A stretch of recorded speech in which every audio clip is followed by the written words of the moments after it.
Secundaria segundo grado. Ciencias. Física. ¿En qué sentido se transfiere el calor?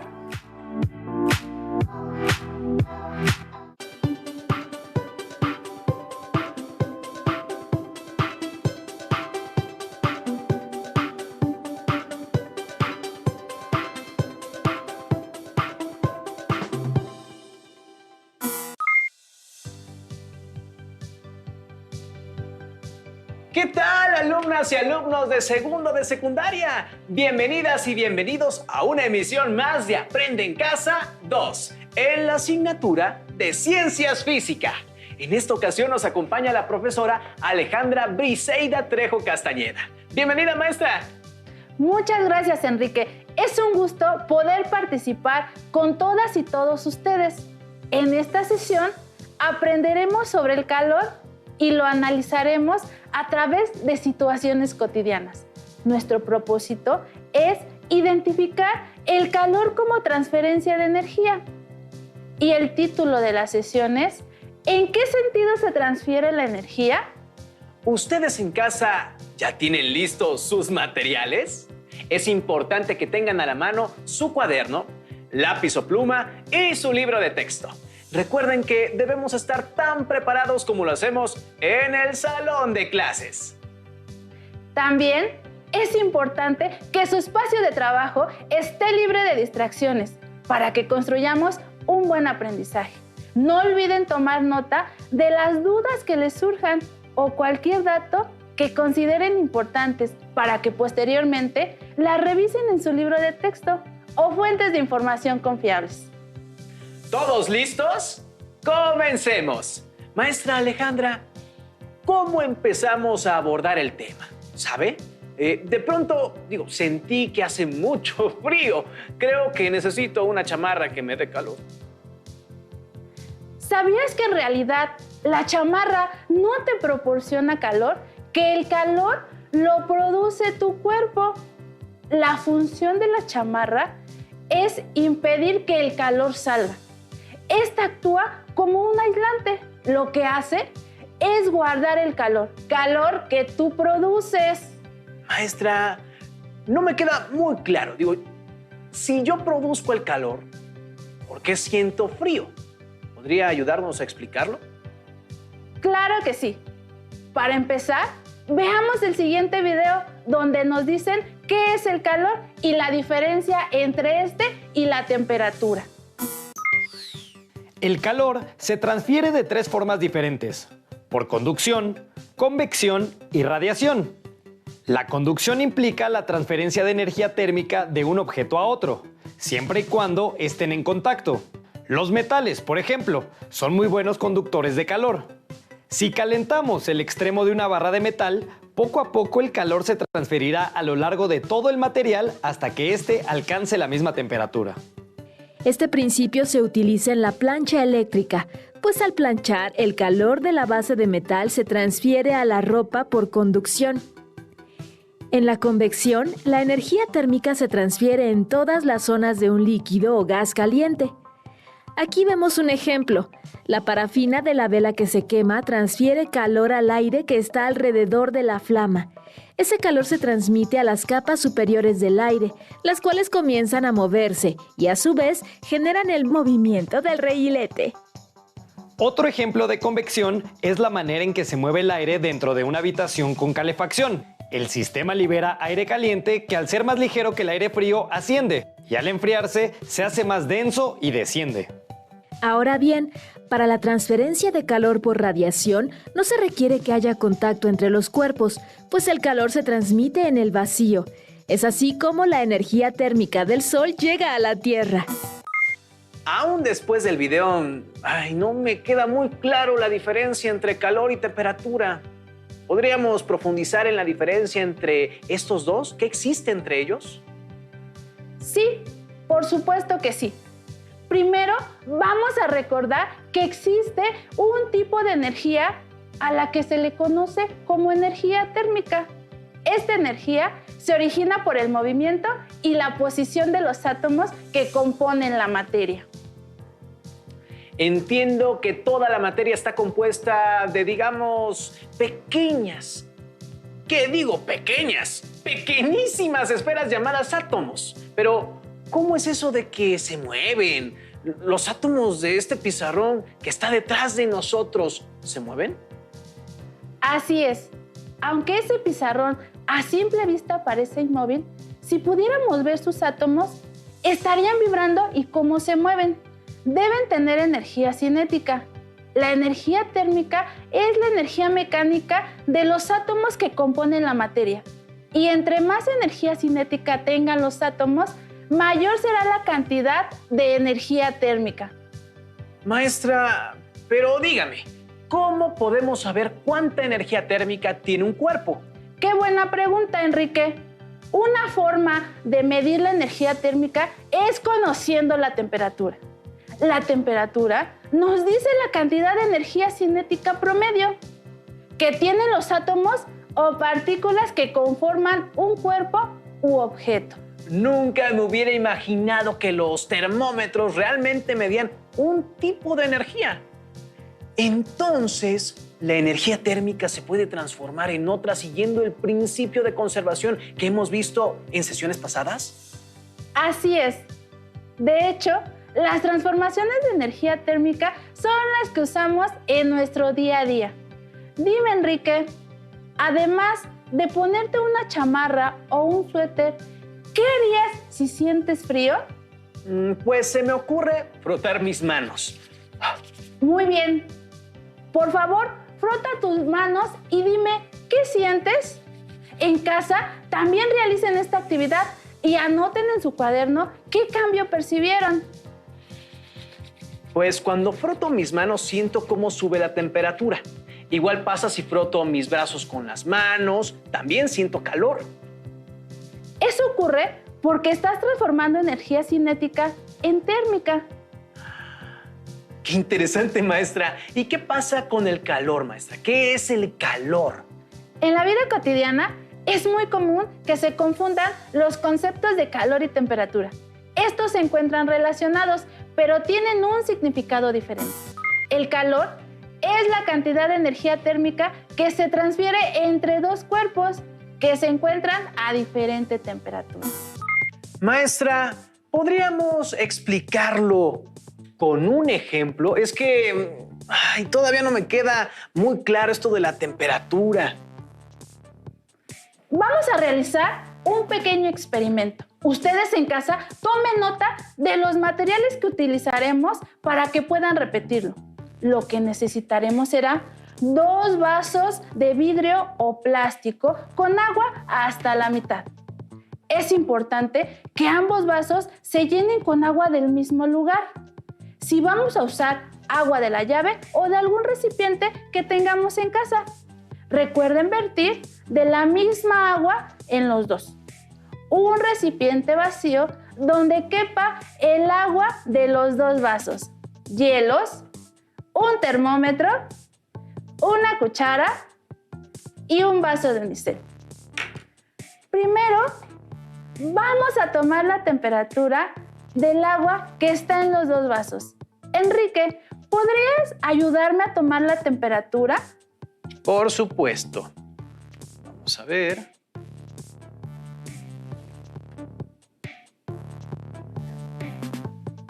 Sin tocar las paredes de los vasos, ¿verdad? Así es.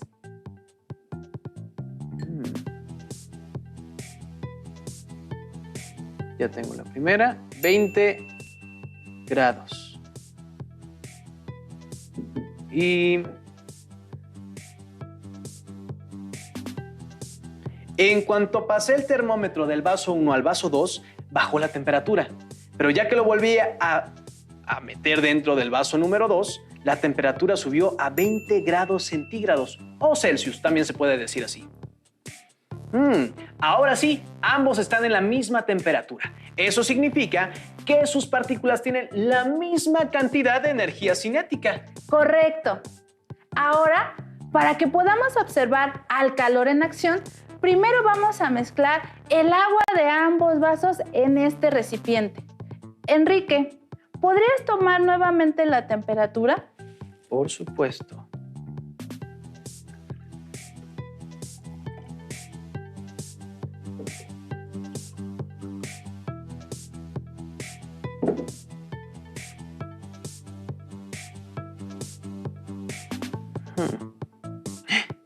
No hubo cambio, sigue teniendo la misma temperatura. Eso se debe a que desde un principio su temperatura ya era igual. Tienes mucha razón. La temperatura no varió, porque la energía cinética que tienen las partículas de agua en ambos vasos ya era igual. Entonces, al mezclarlas no hubo un cambio, solo se incrementó el volumen. Tenemos más agua a la misma temperatura. Enseguida, tenemos que medir la temperatura de los hielos. Enrique, ¿puedes decirme cuánto mide? Vamos a ver. ¡Wow! Está bajando la temperatura. Y ahorita les digo cuánto va a quedar. 0 grados centígrados. Esta temperatura es bastante menor a la del agua líquida, entonces sus partículas tienen menor energía cinética. Eres muy observador. Coloca todos los hielos que quepan dentro del recipiente con agua. Vamos a esperar unos segundos y después hay que mover el agua con la cuchara.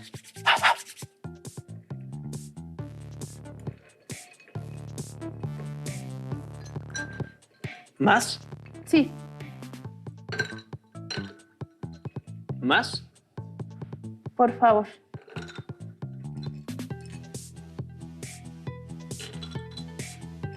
Pues todos de una vez. Ay, sí está fría. Ahí está perfecto. Ahora, mueve los hielos con la cuchara. Pues sí, ¿verdad? Si no me voy a congelar la mano.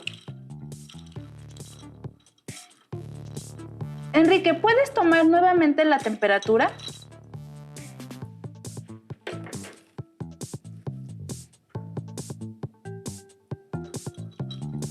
No importa si toca los hielos, ¿verdad? No.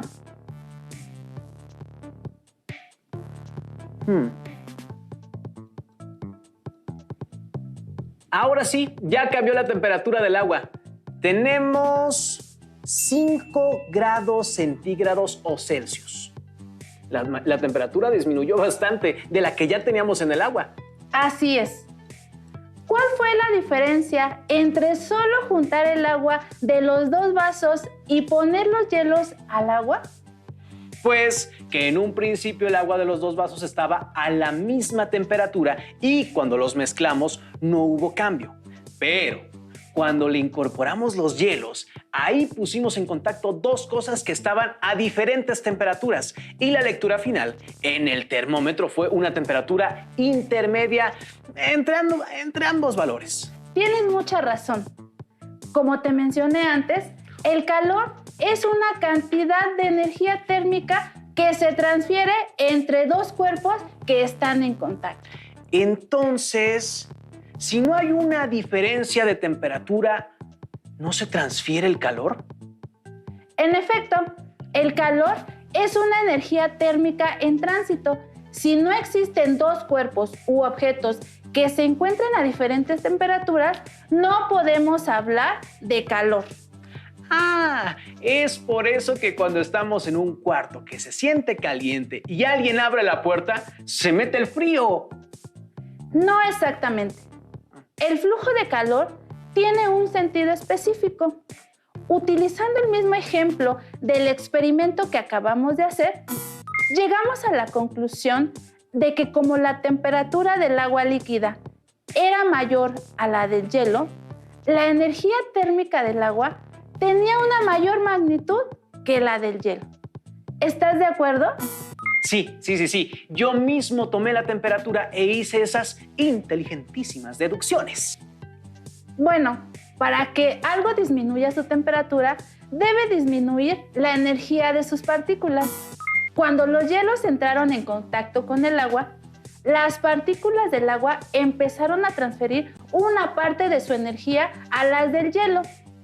Es decir, el calor fluyó del agua al hielo, del cuerpo que se encontraba a mayor temperatura al que tenía menor temperatura.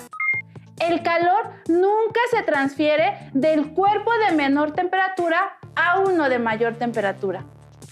Entonces, cuando abrimos la puerta o la ventana, el calor fluye del aire que está a mayor temperatura dentro del cuarto al que tiene menor temperatura fuera. Así es. Entonces, en lugar de decir que se mete el frío, lo correcto sería mencionar que sale el calor. De hecho, en física no existe el frío como tal. El frío se refiere a una temperatura baja, siempre comparado con otra cosa. Vaya maestra, qué interesante. Recordando lo que comentamos al principio sobre utilizar una chamarra para calentarme cuando tengo frío, ahí, ¿cómo ocurre la transferencia de calor? ¿La chamarra me transfiere energía en forma de calor? Nada de eso. ¿Recuerdas que te dije que la chamarra funciona como un aislante? Para que exista transferencia de calor, los cuerpos deben tener paredes que lo permitan. En el agua con hielos no había paredes entre ellos, por eso hubo una buena transferencia de calor. Vamos a vaciar un poco del agua con hielo en uno de los vasos que usamos al principio y también en este vaso de unicel. Ahora, Enrique, ¿podrías sostenerlos uno en cada mano? Dime, ¿qué sientes?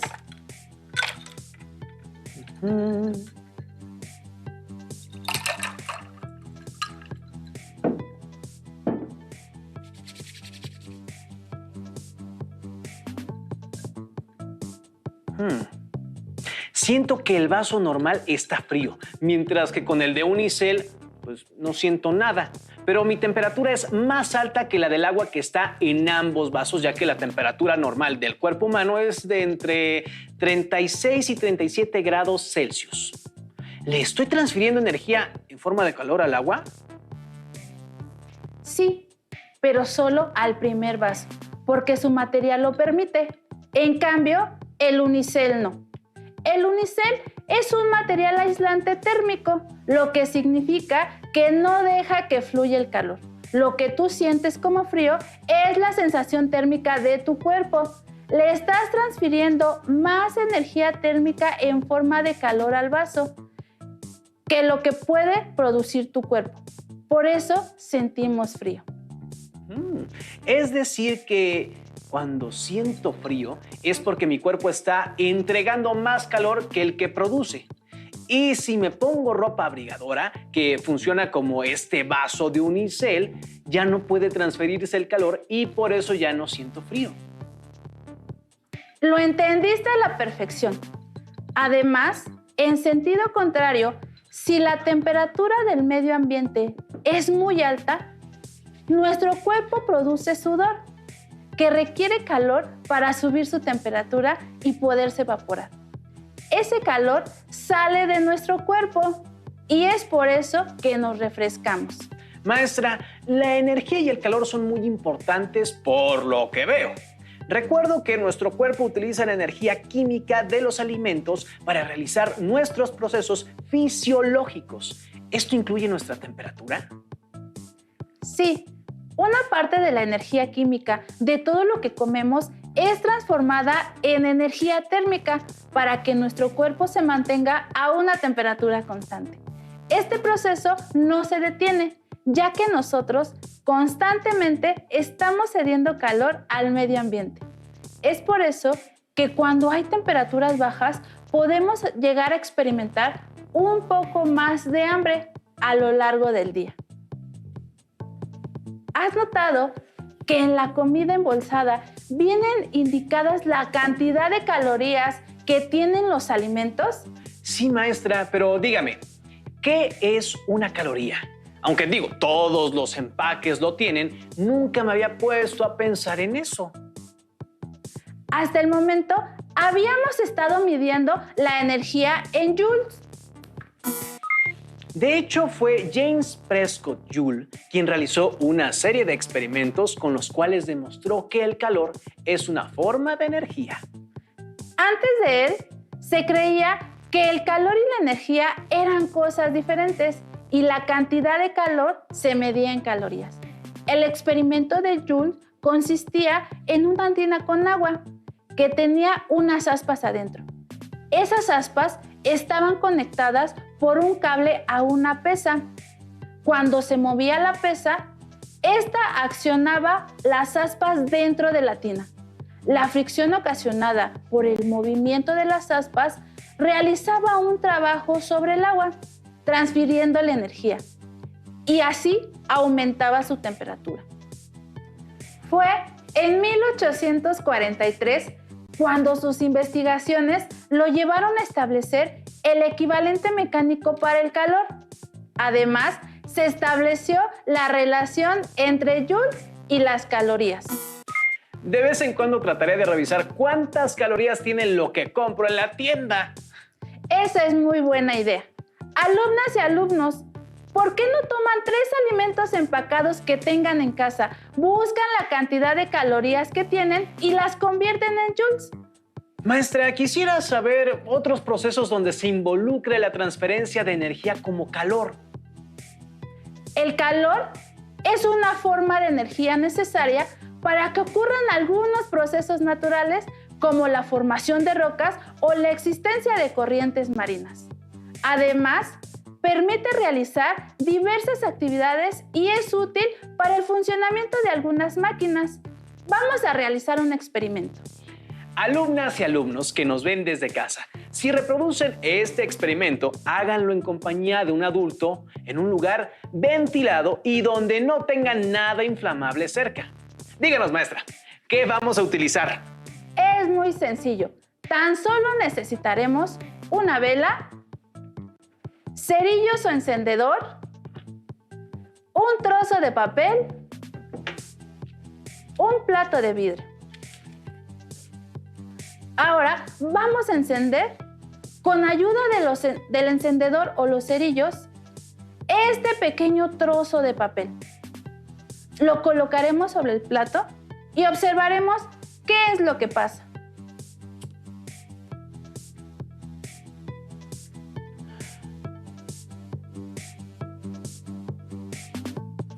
Maestra, se está produciendo luz y hasta se siente un poquito de calor. Se está quemando el papel.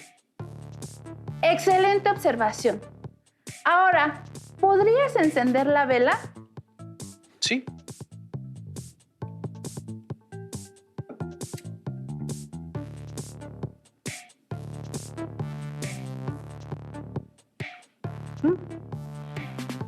Vemos de nuevo que tenemos luz y calor, pero la vela no se apaga como el papel. Enrique, ¿podrías decirme por qué el papel se consumió y se apagó, pero la vela sigue encendida? No sé, maestra. La única diferencia que puedo ver es que la vela tiene la parafina y el papel, pues era solo papel. Muy bien. Cuando encendemos el papel y la vela, la energía química que tienen es transformada en energía lumínica y energía térmica. Si estamos cerca, vamos a sentir incremento de temperatura porque nos están transfiriendo calor. Muy bien, muy bien. Aquí estamos observando una transformación de energía no solo en calor, también en energía lumínica. Pero, ¿por qué no se apaga la vela? No se apaga porque, como señalaste, tiene parafina. La parafina es un combustible derivado del petróleo que contiene mucha energía química. Esta se va liberando poco a poco. Cuando se agote la parafina, también la flama de la vela se extinguirá, como la del papel. Maestra, ¿también cuando utilizamos la plancha en nuestras casas tenemos una transformación de energía? Así es. Cualquier aparato eléctrico que utilices para calentar algo está transformando energía eléctrica en térmica y eso hace posible la transferencia de calor. ¿Y sabes qué resulta interesante? Que para producir esa electricidad que llega a nuestras casas, muchas veces también se utilizó el calor. ¿Cómo es eso posible, maestra? En México existen 30 plantas termoeléctricas que generan el 45.1% de la energía eléctrica que utilizamos en nuestras casas, escuela o trabajo. También tenemos 3 grandes plantas carboeléctricas que aportan el 5.1% de la energía. Maestra, tengo entendido que esas plantas, se quema combustible o carbón para generar electricidad. Eso debe contaminar mucho. Tienes razón. En las centrales termoeléctricas se queman combustibles para aumentar la temperatura de las calderas de agua, utilizando la energía térmica y la transferencia de calor. Cuando el agua se hace vapor, mueve turbinas que transforman la energía cinética en eléctrica. Por desgracia, también producen el 22% de los gases de efecto invernadero que se producen en México. ¿No hay otras alternativas para generar esa energía evitando esa contaminación? Existen las plantas geotérmicas que aprovechan el calor de la tierra, pero su implementación requiere características específicas del terreno porque la generación de energía requiere altas temperaturas, que solo se alcanzan a profundidades muy grandes. Para eso, el calor debe ser transportado a la superficie por otros elementos como el magma o aguas termales. Nosotros tenemos 2 plantas geotérmicas que producen el 1.7% de la energía eléctrica del país. También tenemos 2 centrales nucleares en Laguna Verde, Veracruz, con un aporte del 2.7% de la energía eléctrica. De entre estas 2 opciones, la geotérmica y la nuclear, ¿cuál contamina menos? Definitivamente la geotérmica, ya que utiliza la energía térmica de la Tierra. Además, es prácticamente inagotable. La energía nuclear genera residuos radioactivos, pero si se desechan adecuadamente, no deben causar ningún tipo de contaminación. Maestra, ¿y la energía del sol se puede utilizar?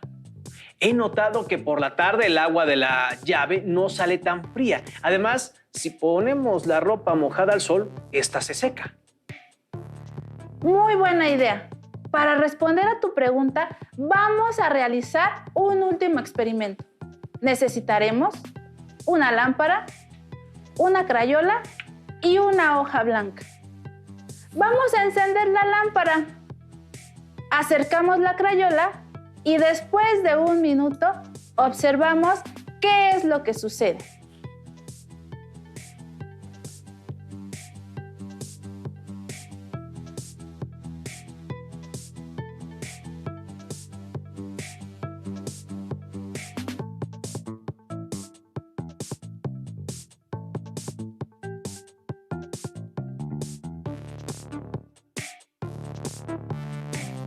La crayola se derrite por el calor que recibe de la lámpara. Es como cuando nos da el sol y sentimos que nuestra temperatura se eleva. Así es. Vamos a dejar que los estudiantes que nos ven comprueben esta transformación de energía. En casa, pongan un recipiente con agua en un lugar donde le dé directamente el sol por 2 horas. Si es posible, un poco más. Déjenlo un poco más de tiempo. Si no tienen cómo medir la temperatura del agua, tóquenla con sus manos y en su cuaderno escriban la sensación que percibieron, si estaba fría, templada o caliente. Después de las 2 horas, con precaución toquen el recipiente y escriban en su cuaderno si perciben algún cambio en la temperatura del agua. Si tienen termómetro, midan la nueva temperatura. Anoten todas las observaciones en su cuaderno y compártanla con su familia.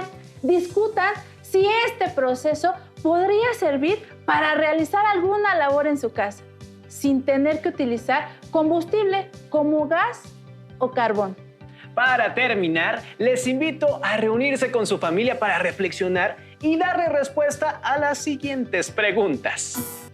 ¿En qué actividades diarias observan la transformación de algún tipo de energía en calor? Mencionen 2 frases donde se utilice de manera errónea el concepto de calor y temperatura. No olviden consultar su libro de texto en el tema correspondiente para profundizar o resolver las dudas que surgieron a lo largo de esta. Agradecemos a la maestra Alejandra Trejo por su gran intervención. Les invitamos a que continúen viendo una emisión más de Aprende en Casa 2 para el ciclo escolar 2020-2021. ¡Hasta la próxima! Si tienes dudas o necesitas ayuda, llama al Centro de Apoyo Pedagógico a Distancia. El número de teléfono para secundaria es el 55 36 01 71 23. Si requieres consultar los libros de texto en versión digital, recuerda que los puedes encontrar en la página conalitec.cep.gov.mx.